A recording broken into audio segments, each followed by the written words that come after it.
the United States.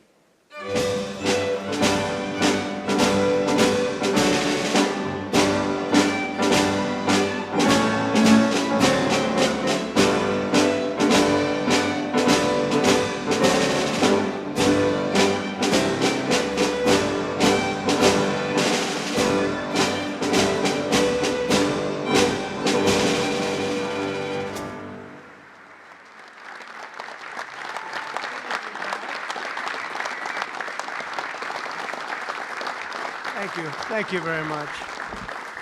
Thank you. That's a good-looking group behind me. This group isn't too bad either. Very nice. Nice to be with you. Beautiful, right?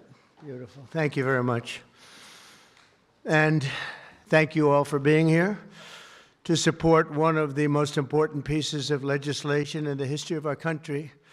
And that's everybody saying that, virtually everybody. The one big, beautiful bill to secure our borders, turbocharge our economy, and bring back the American dream. That's what's happening, too. It's met with tremendous approval and reception. And when we were thinking about doing it, we were going to break it down into 3, 4, 5, 6, or even 7 bills. And I said, let's make it one big, beautiful bill, Mike, right?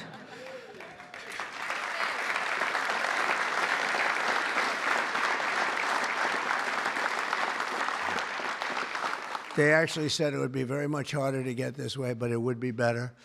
And the truth is, I think it worked out well because there's something for everybody, and I think in many ways much better.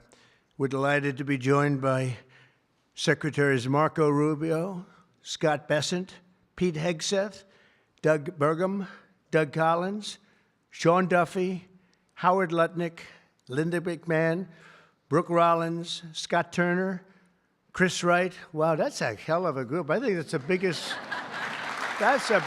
group of cabinet members. That's the biggest group of cabinet, and we're not finished yet because we have our great Attorney General Pam Bondi here, U.S. Trade Representative. And now we have the hottest, the King of Saudi Arabia. When I was there, we brought back $5.1 trillion between Qatar, Saudi Arabia, and UAE. And all three said, great leader, the same thing. You know, it's amazing. In 4 months at that time now it's getting to be close to 6. But in 4 months, they said, you have the hottest country anywhere in the world. It's not even close. And they thought we were dead a year before that. They said, I thought you were dead. The country was dead. And it was pretty close to it, but we have the hottest country in the world, so it's great. And Trade Representative Jamieson Greer is very busy because, where are you, Jamieson? Everybody wants to make a deal and have a part of it, right? I know you and Howard and Scott are working overtime, making deals with other countries. Remember a few months ago, the press was saying, do you really have anybody of any interest? Well, we just signed with China yesterday, right? Just signed with China. We have everybody. We're not going to make deals with everybody. Some we're just going to send them a letter, say, thank you very much. You're going to pay 25, 35, 45%. That's the easy way to do it. And my people don't want to do it that way. They want to do some of it, but they want to make more deals than I would do. But we're having some great deals. We have one coming up, maybe with India, very big one, where we're going to open up India. In the China deal, we're starting to open up China, things that never really could have happened. And the relationship with every country has been very good. And we also have OMB Director, who's very busy also, Russ Vogt. Thank you. Thank you, Russ.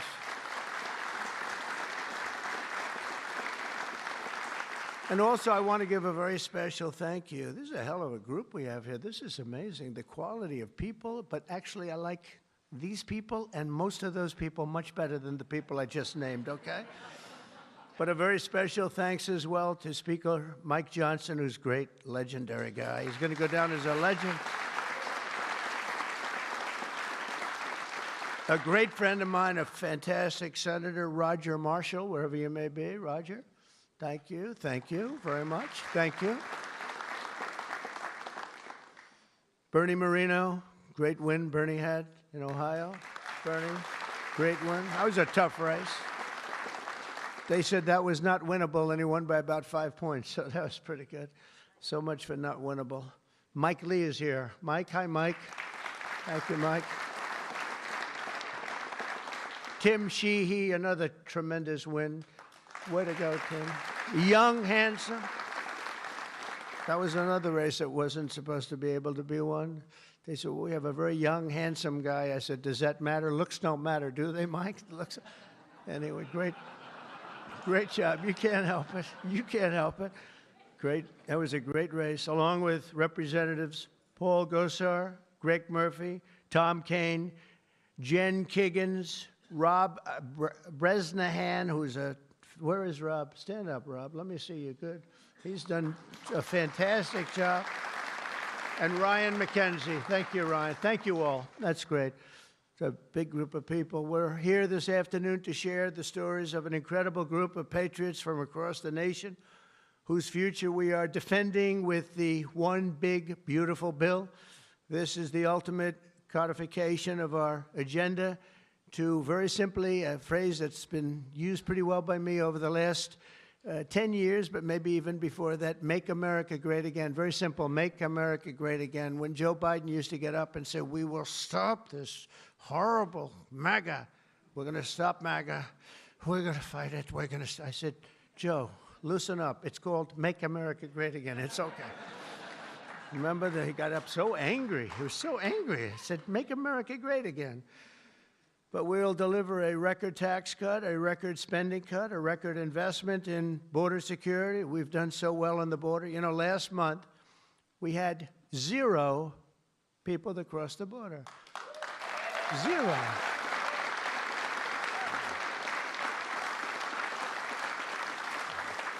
So Christy and Tom Homan and some of the people, what a job you've done. But, you know, people forget about that. They don't care. The border's been fixed. I wanted to talk about the border 2 days ago at a big group. Sir, they don't want to hear about the border. Why? It's fixed. You know, it's the second time it happened to me. In 2016, I won on the border. I fixed it in about 3 months. It was beautiful. And they wouldn't let me talk about the border. Sir, nobody wants to hear about the border. But we're going to talk about it anyway. Right, Tom Homan? We're talking about it anyway.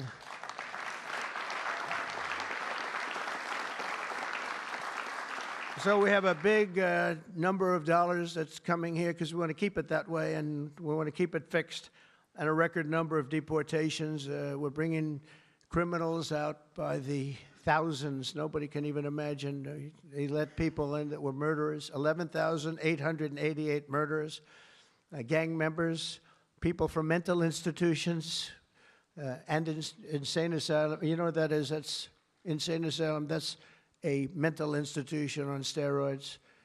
During the campaign, I talk about the late, great Hannibal Lecter. Do you know who that is, Hannibal Lecter? Silence of the Lambs. I'd talk about it, and the fake news would go crazy.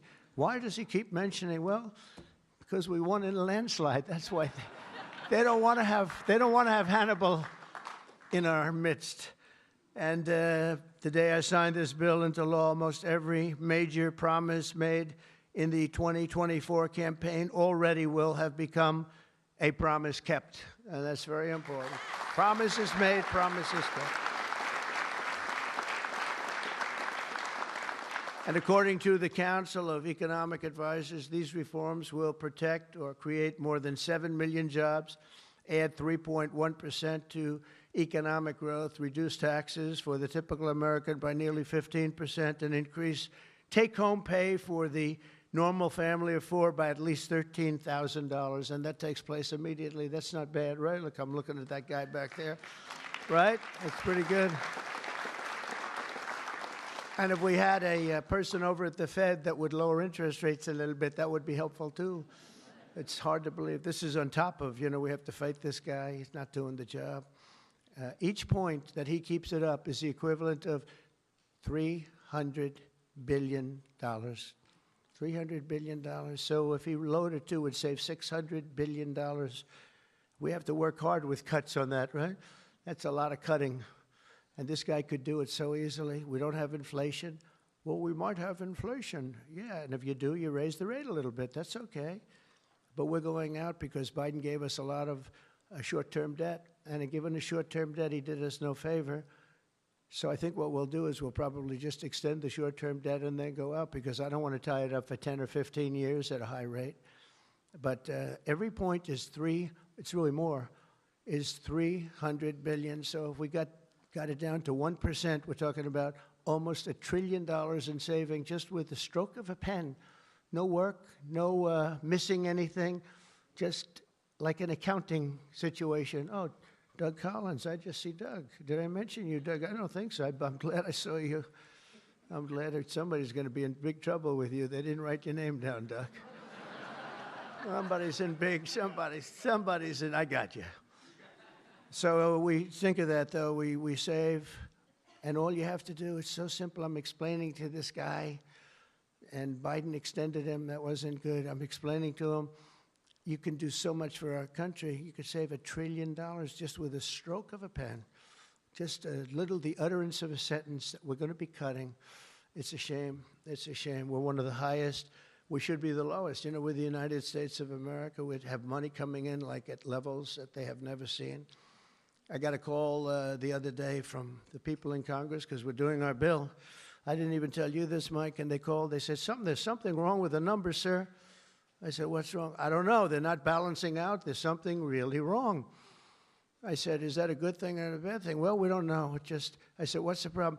We're taking in much more money than we have scheduled. I said, so far that sounds good.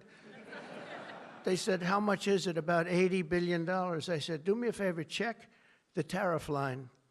They called me back an hour later. Sir, we've taken in $88 billion in tariffs. Isn't that a beautiful thing? $88 billion. I thought I'd tell these little stories. Go off script and tell these little stories, Scott, right? Because it does make it a little more interesting, although my speechwriters have just gotten every award in the book. Vince, where are you, Vince? Where are we? Where's Ross? He's gotten all these awards, and I'm going off the record all the time. Where is he? He didn't show up to the speech. He wrote the speech. He didn't show. Well, that means he has confidence in me. According to the Council of Economic Advisors, these reforms will protect or create more than 7 million jobs, add 3.1% to economic growth, reduce taxes for the typical American by nearly 15%, and increase take-home pay for a normal family by an incredible $13,000. All of these things are happening. And by the way, there's no inflation. All of the numbers I gave you, all of the money that's coming in, and maybe more importantly than the billions of dollars we're taking in with tariffs, is the fact that we've got hundreds of plants going up all over the United States that never would have been here. I was with Howard and Scott and Texas Instruments the other day, and the head of Texas Instruments, they're going to spend $60 billion in the United States. And he said, sir, please don't do it to me. And I looked at him. I knew exactly what he meant. He said, you mean tariffs, right? He said, that's right. If you ever get rid of those tariffs, you've cost me a fortune. They're all coming in because they don't want to pay the tariffs, and they're coming in at levels. And it only works for the United States because it doesn't work for other countries, but it works for us. We have a record investment. We have records and everything. And when these places open up, that's bigger than the $15 trillion that I'm talking about. You know, you don't see it right away. But bigger is the fact that they're all coming in, they're building their factories, the AI factories and the auto plants. We have auto plants, they're closing up in other countries. I don't want to specifically name the countries, but you know who they are. And they're coming into the U.S. and they're opening up and building like nobody's ever seen anything like it. I don't call it a miracle, I call it, this should have been done 40 years ago. We would have never lost our auto. We lost 50% of our auto industry to China, Mexico, Canada, and various other countries. Should have never happened if you had a president that said, we're going to charge you tariffs. You're not going to build next to us. Send it in and take away our jobs. If you would have said 25, 50, or 100% tariff, not one company would have left. But they weren't business people. They were politicians, not very good ones, and some good ones, but some really not good at anything, to be honest with you. We're going to stop the largest tax hike, and we're going to do that in history. This would be, if the bill doesn't pass, there'll be a 68% tax increase. Think of that, 68%, which would be the largest in history by about 40 points. And we'll make the Trump tax cuts permanent, expand the child tax credit, and we will deliver no tax on tips, no tax on overtime, and no tax on Social Security for our great seniors.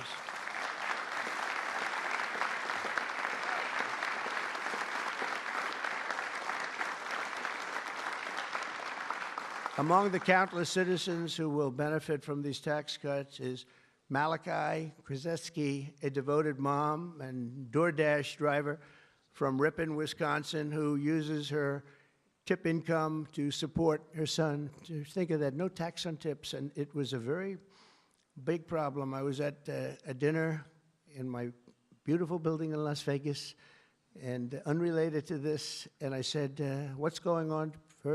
I will never say good-looking waitress because looks don't matter anymore, you know, in our modern society. She happened to be beautiful, but I won't say that. I won't mention that. But nevertheless, a waitress came over, and I said, how are you doing? She said, not good, sir. Why? The government is killing me on tips. And she looked at me, she said, sir, there should be no tax on tips. I said, say it again. There should be no tax on tips. I said, that's the coolest thing I've ever heard. I walked outside, the press was there, as always, waiting for something bad to happen, hundreds of them. I said, ladies and gentlemen, please announce tonight there will be no tax on tips. And a legend was made. We won Nevada by so much. Republicans don't win Nevada. We won Nevada. So I want to thank that young, beautiful waitress. Thank you very much.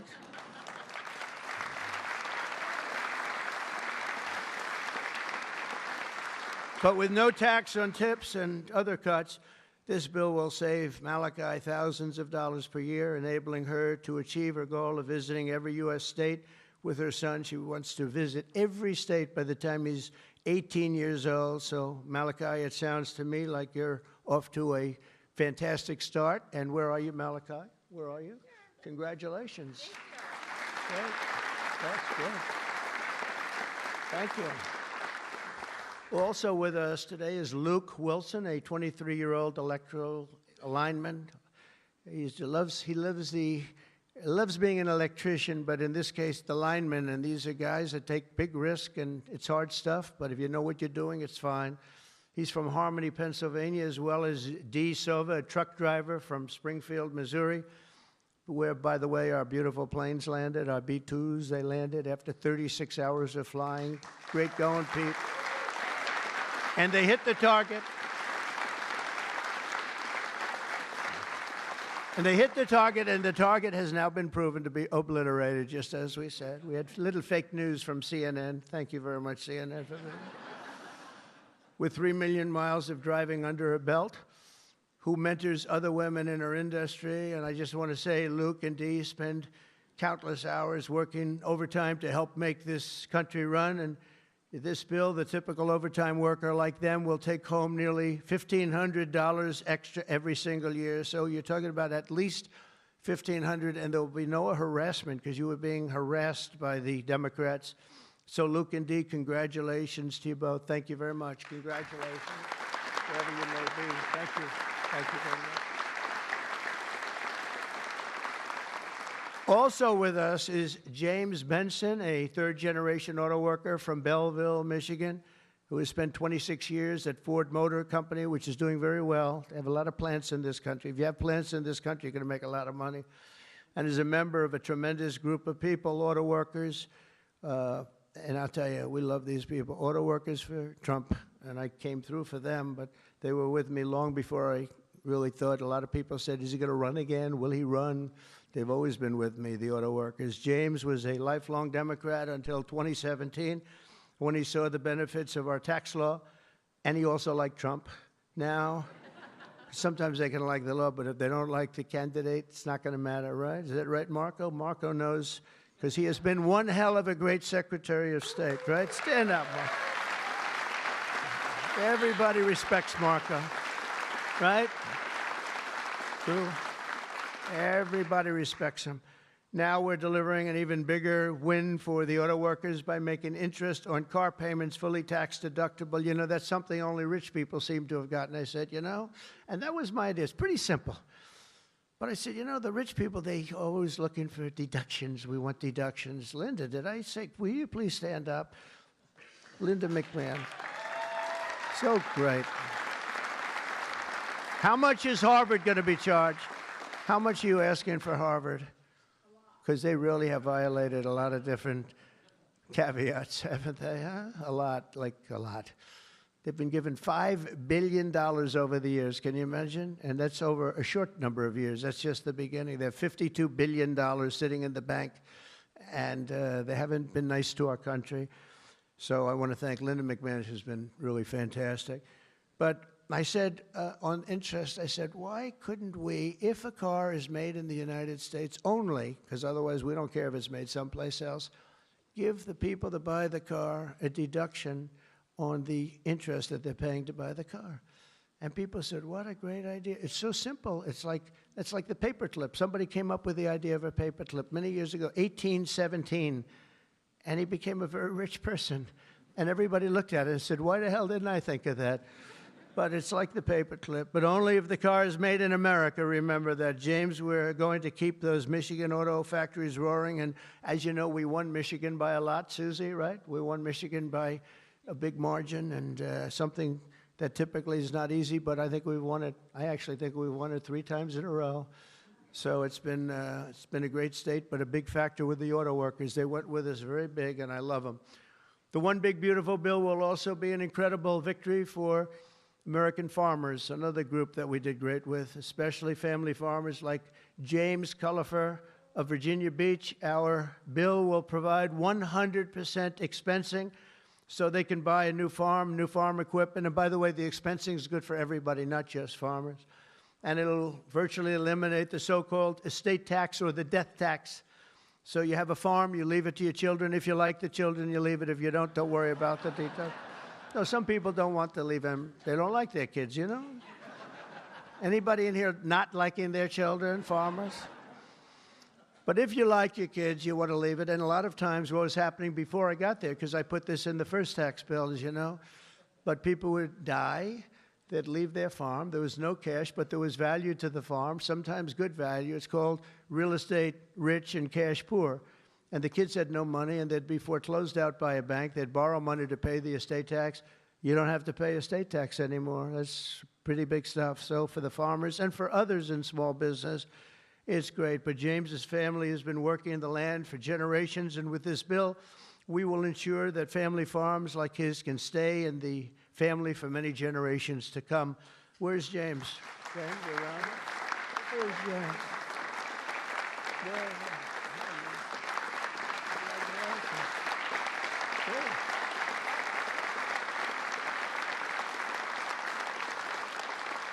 That's great. And you know what I mean, James, right? People pass away, they love their kids or whoever they're leaving, but they love their kids especially. And you won't have the family farmer anymore the long time because they were losing them to the banks, and they were losing them at record numbers. It's not going to happen anymore. There's no tax. We're also going to empower American parents by expanding opportunity scholarships to provide school choice. School choice is a big deal.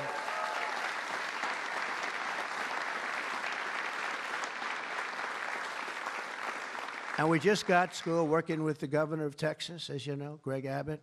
We just had it passed in Texas, and I know about that. Somebody said, yeah, that was a big deal. They've been trying to get it for 9 years, and they asked me if I'd call the legislature, Republicans in the legislature, and I did. And I gave them a pep talk, and everybody voted for it. First time, they were shocked, but they never asked me to call them before. This was the first time, and they got it passed, right, Susie? It was amazing. And it was something that Dan and Greg and everybody, they really wanted it. And Ted Cruz wanted it badly. They all wanted it. So we got it in Texas. But you're going to have it. More and more people are talking about school choice. Good thing. This will be the godsend for mothers like Angelina Banks from Philadelphia. Where's Angelina? Where is Angelina? Oh. Oh. Oh. You are very pretty. She went out for a second and she's coming back. Okay? Where's Ange? Come on over here, Angelina. Oh, that's terrible. Oh, wow. How are you?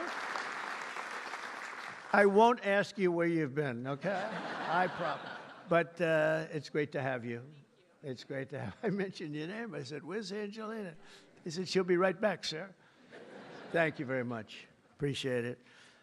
And Aubrey and Ava Jane, Angelina says the tax relief for child care and education are a foundation for stability and dignity. I think those were your words, right? Stability and dignity, good words for her family. And with the One Big Beautiful Bill, we're delivering both, empowering hundreds of thousands of families to choose the public, private, charter, religious school, or the home school of their choice. And Angelina, thank you very much for being with us. Beautiful.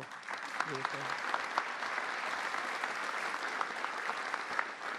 So this bill will also be the single most important piece of border legislation ever to cross the floor of Congress. We will hire 3,000 new Border Patrol officers and 10,000 new ICE agents. And these people are great. I tell you what, I got to know a lot of them. And we have tremendous representation. They've been for me from day one. In fact, I shouldn't say this, but they endorsed me when I first ran, almost at the beginning. And they weren't sure if they were allowed to endorse me, and they said, we don't care, we're endorsing you. But they were great, and they've been my friends ever since. But think of that. So we're going to hire 3,000 new Border Patrol officers, 10,000 new ICE agents. And, you know, these ICE guys, they go into war zones, and they're tough, and they love our country. And if you're not going to be tough, you're not going to do well. But they are tough, and they'll break into a pack, and they call them a pack. Some of these packs come out of the jails of Venezuela. They come from places that you don't want to know about. They're gang members that have been all sent in here through Biden's open door stupid policy. The dumbest policy, I think, well, we have a lot of dumb policies, but the worst, I think, is open borders, where anybody comes into our country totally unvetted, totally unchecked. And they're drug dealers, and they're people that we don't want them. And they're murderers, you know, they're murderers. I told you, over 11,000 murderers. They're in here. 50% of those, by the way, murdered more than one person. And they came in, no check-in, no anything. It's so sad. What that man has done to this country, we should never forget it, okay? We should never, ever forget it. With that whole group of people, I don't even think it was him. He didn't believe in open borders. He didn't believe in men playing in women's sports or transgender for everybody. But what that group of people has done to this country will never, ever, I don't think we can ever allow history to forget it. What they've done to us is so sad. We're going to fully fund the final sections of Border Wall, impose a new remittance tax on money sent back to foreign countries, and dramatically increase deportations to a bare minimum of 1 million illegal aliens per year. And what we're doing is we're really going after the criminal aliens, of which we have plenty to work with. People say, well, that's a lot, isn't it? Well, remember, these countries are very smart. They're headed up by people I know. In almost all cases, they're very smart people, and they're people of great common sense. They're not sending their good people out. They're sending the bad people out, and they put them into caravans. I think I came up with that name, but somebody did. It's a great name, a caravan. Thousands, and sometimes as many as 30,000 people walking right into our country. Again, last month we had none. Think of that. It's almost, people say it's almost impossible. But they come in, and at a minimum, they're not people that work very hard. They're people that are on welfare. They don't want them. They don't want them. They give them to us. It's incredible what's happened, and it's so sad to see. It's so sad. It could make you just sick to your stomach when you think about it. I was going to say it could make you cry, but I like to pretend I never cry. I don't want to be a crier, but it makes you sick to think of what they did. What they did to us is just sick. And guys, if we didn't have a Tom Homan, and if we didn't have some of the guys that we have working so hard and dangerously, the country wouldn't stand a chance. But we're getting them out, not as fast as they came in, because they came in and you'd see hundreds of thousands pour into our country in a day. But we're getting them out. And here today is Angel Dad Joe Abraham, the Angel Moms and Angel Dads. These are incredible people. They lost their precious 20-year-old daughter, Katie, in a hit and run after she was struck by an illegal alien from Guatemala. Katie was stopped at a traffic light, rear-ended, full force, going 60, 70 miles an hour right into the back of her car while she stopped. And she died immediately. And her killer, I think you could really say the killer, fled the scene. And Joe, we will end this invasion once and for all, and we're always going to remember the memory of Katie, that beautiful, beautiful 20-year-old daughter of yours. Where's Joe? Is he around here? Joe? Come here, Joe. Come here.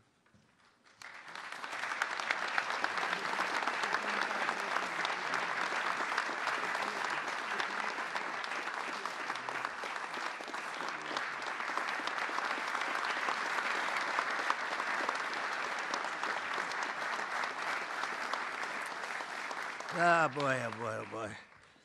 Thank you, Jeff, very much. Also with us is Sarah Stewart from Kerrville, Texas, who lost her brother to the fentanyl epidemic that has inundated her small town. Our bill provides billions and billions of dollars to stop fentanyl and other illicit narcotics. We're also charging other countries like Mexico, Canada, and China billions of dollars in taxes that we put on because they've allowed people that are selling fentanyl to go through their countries, or in the case of China, they send it here, and paying a lot of money at least, but would rather stop it. I think we're doing a big job of that, but would rather stop it. And other illicit narcotics pouring across the border and stealing more American lives. And thank you. Sarah will not rest until that fight is done. We're going to get that fight done. Sarah Stewart is where? Sarah? Hi, Sarah. Beautiful. Thank you. Good guy, huh? Yeah.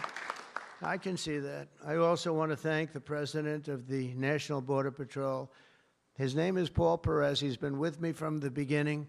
And Brandon before him. These are great people. I've gotten very friendly with some of these people from Border Patrol and ICE because I'd call them once every 2 or 3 days. How we doing? How we doing? How we doing? If you remember, Kamala was the border czar. And in 4 years, she never made one call to Paul or Brandon or anybody else. And I'd like to have Paul come up, say a couple of words if you're here. Paul? Where are you, Paul? Oh, there you are. Go ahead. President Trump made promises that he's kept. Now it's time for Congress to back him up. We need to end the chaotic and recklessness that Biden allowed into this country. The millions of people that are out there, we're going to get with this big, beautiful bill. We've got the funding, we've got the technology, we need everything in that bill to get it done so that no more families are victimized. And those that have victimized families, we can go get them out with ICE. Our officers and agents are not afraid. We're ready to take this fight to them, and we've been so because of President Trump's leadership. Thank you, sir.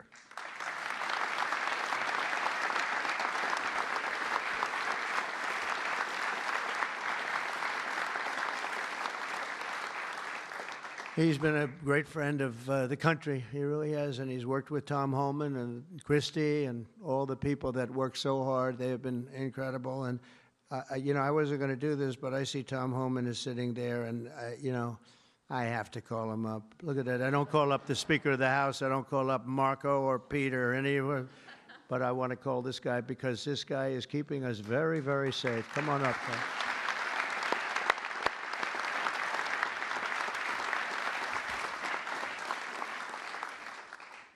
Well, look, I think this issue of the big, beautiful bill should be nonpartisan.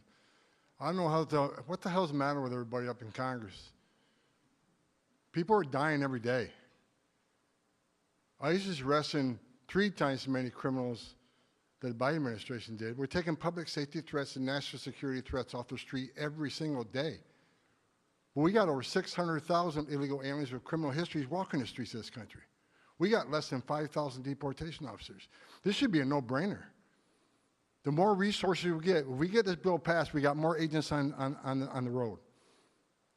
We buy more beds, we get more transportation flights. More agents means more bad guys arrested, taken off the streets of this country every single day. Every day we arrest a public safety threat or national security threat, this makes this country much safer. Who the hell would be against that? And I get irritated, I get pissed off because I'm sick of meeting angel moms and dads. You want to talk about family separation? They buried their children. So I've done this since 1984. I've worked for 6 different presidents. No one has had the success of the Trump administration. We got the most secure border in the history of this nation today.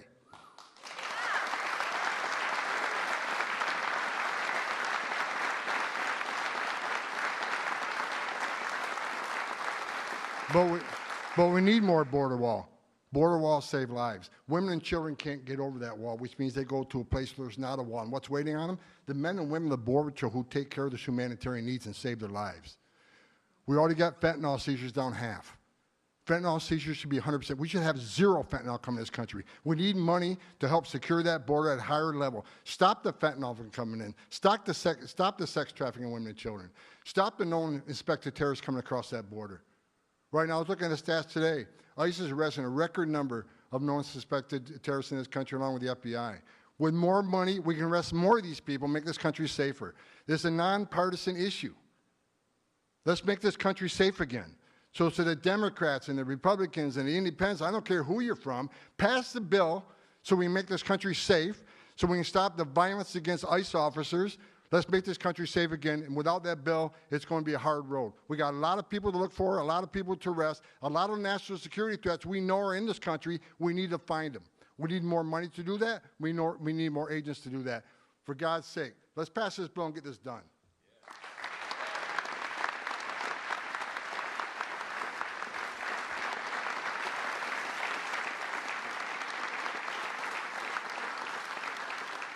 He got so angry he didn't even shake my hand or look at me. Just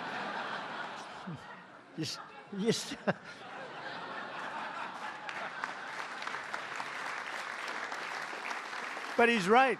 He's right. And we have no money for the border if we don't pass this bill. We have virtually nothing. And so we're going to get it done for you, Tom, and for all of the people that have worked with you. It's been amazing, the job you've done. And just in finishing, look, this is the largest tax cut in the history of our country. They want to give you, the Democrats want to give you the biggest tax increase in the history of our country. They have things, whether it's border or economic development or no tax on tips and Social Security and no tax on overtime and all these different things. There are hundreds of things here. It's so good. And we're going to also cut costs. We're cutting $1.7 trillion in this bill, and you're not going to feel any of it. And your Medicaid is left alone. It's left the same. Your Medicare and your Social Security are strengthened. We're not cutting. The Democrats are going to destroy all three of them because it's not sustainable. They'll end up cutting your Medicare, Medicaid in half. So we're going to do a real job. It's so important. So if you can, call your senators, call your congressmen. We have to get the vote. I want to thank you. You have been unbelievable, Mr. Speaker. You have worked round the clock for months,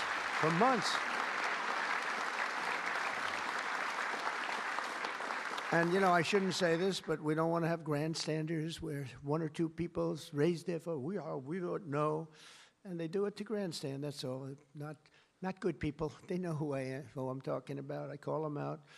But we don't need grandstanders. We have to get our country back and bring it back strong. And our country is going to be stronger, bigger, better than ever before. We're going to make it better than ever before. And that's despite the bad hand that we were dealt 6 months ago. We were dealt a really bad hand. We were dealt a sick hand. It's unbelievable. You know, when I came back yesterday, as you know, I made a big trip to a place where we had 28 countries represented, and we did something that's never been done. They've raised the number of money, the amount of money that they spend to $1 trillion a year, and that's for world safety. But they all asked me the same question. They said, how could you have allowed this to happen to your country? I said, I didn't do it. But they said, how could you allow people to pour in? They don't understand it. They all have borders. They have fences, they have walls, or they have just strong people standing there. You can't do it. And they said to me, you know, it's amazing that they allowed these things to happen. And it's amazing, too. I agree. You know, as a business guy, I always like to understand where the other side's coming from. What do they want? What do they get? And, you know, you can make good deals based on understanding the other side. I never understood the other side in this case. Why would they allow people to pour into our country unchecked? You know, I can see people wanting people to come in, and you let them come in. You have a vetting process. You let good people. We're letting a lot of good people in, but they're coming in legally. But why would you allow people to come in that you can look at them and say, big trouble, big trouble? Why would you do it? It's nobody understands. And a lot of people say voting, but, you know, we've got to strengthen up our elections because the voting is crooked as hell. Got to strengthen it up. But it's not that. It's either they're stupid and they're not stupid, or they hate our country. But we love our country, and we're going to stop this madness, and we're going to get this bill approved. And all of the things that I've been talking about now for 2 years on the campaign trail, and we won, remember, we won every single swing state. We won by millions of votes. We won everything. We won every, it was a landslide. We won something that nobody talks about, districts.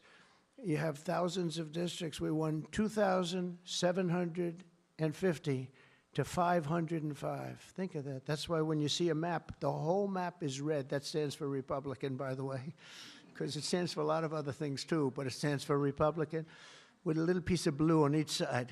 But that's why, think of that, 2,750 districts to 505 districts. That's what, this was a slaughter, but it gave us a mandate to do some great things. And I want to thank John Thune, and I want to thank the speaker, and I want to thank Marco and everybody here, everybody here. They have been so incredible. Pam, you've been unbelievable as the Attorney General. We appreciate it. Not easy, not easy. And we're coming back faster than anybody ever thought possible. I told you what they said to me on just trips by very smart people. But we're going to make this, we're going to do this very quickly. It's happening a lot faster than even I thought possible. And we're going to be celebrating very quickly, and we're going to be celebrating for a long time because we're turning our country around. We're getting our country back.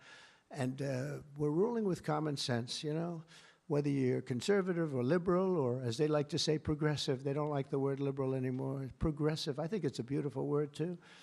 That's why I call them liberal. It's too nice a word.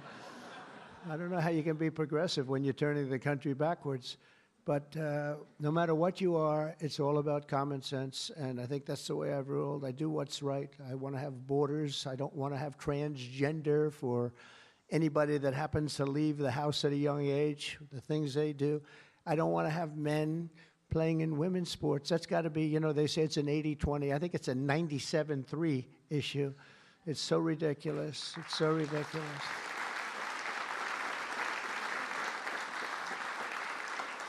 There was a long-distance race the other day, or at least reasonably recently, and they had a top man and they had top woman, but it was a woman's race, and the man entered. He happened to be transitioned. Isn't that lovely? And he entered the race, and he beat the champion woman by 5 hours and 14 seconds. 5 hours, that's a lot. Think of it, you're waiting 5 hours for your beautiful daughter to come in. Come on, baby, let's go. You can do it. He won by 5 hours and 14 seconds. It is crazy, and it's so demeaning, and they don't want to change. I see it the other day. Guys like Schumer, our great Palestinian senator, this guy, no, he's changed. He used to like Jewish people. Now he's totally against Jewish people. It's the most incredible transformation I think I've ever seen. But who would allow this to happen? In other sports, the same thing. Try the weightlifting numbers someday. You want to see some big differences. In a million years, the women will never catch these numbers. It's not going to happen. And it's very demeaning to women, and I don't like it when it's demeaning to women. So we're turning the country around fast. We love you all. Thank you very much, and good luck. Thank you. Thank you.